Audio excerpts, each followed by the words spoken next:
নমস্কার। আজকে international dance day 2024। আজকে সারা পৃথিবীতে নানা রকম মানুষ নানা রকম নাচের মধ্য দিয়ে এই দিনটাকে সেলিব্রেট। তো নাচ হচ্ছে মানুষের নিজেকে প্রকাশ করার একটি ধরন বা একটি অঙ্গ। যেরকম ভাবে আমরা গান, কবিতা, লেখা ইত্যাদির মাধ্যমে নিজেকে প্রকাশ করি বা কোনো রকম বাদ্যযন্ত্র বাজিয়ে যেভাবে আমরা প্রকাশ করি, সেরকমই নাচের থ্রু দিয়েও কিন্তু আমরা নিজেদেরকে নানাভাবে তুলে ধরি, নানা রকম ভাব প্রকাশ করি।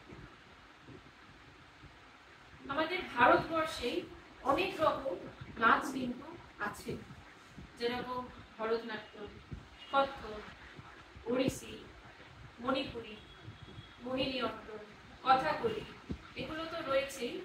এছাড়াও কিন্তু প্রতিটি প্রদেশের নিজস্ব কিছু ফোক ডান্সও রয়েছে। আমাদের এই অংশে পূর্ব ভারতে যেরকম ছৌ একটি বিখ্যাত ডান্স, পুরুলিয়ায় যেটি অরিজিনেট করেছে। তো এ সম্পর্কে যেটা মনে এলো, রবীন্দ্রনাথের বেশ কিছু নৃত্যনাট্য আছে, যেরকম চণ্ডালিকা, চিত্রাঙ্গদা, শ্যামা ইত্যাদি।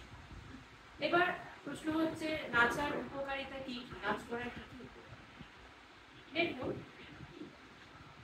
একজন মানুষ যখন নাচে, তিনি নিজের মধ্যে কিন্তু একটি কনফিডেন্স বা সেলফ এস্টিম উন্নতি করার একটি মাধ্যম খুঁজে পায়।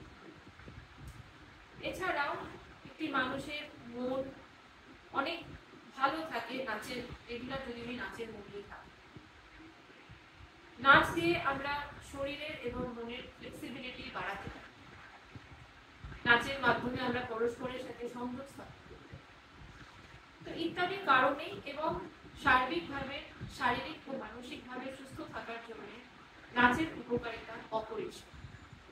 সবশেষে রইল ছোট্ট একটি আমার নাচের সাধারণ একটি ভিডিও, এবং অনুরোধ রইল আমার এই চ্যানেলটিকে সাবস্ক্রাইব করার জন্য। নমস্কার, আমি ছোট্ট একটি ডায়মন্ড টুকরা আজকে আপনাদের সামনে তুলে ধরেছি।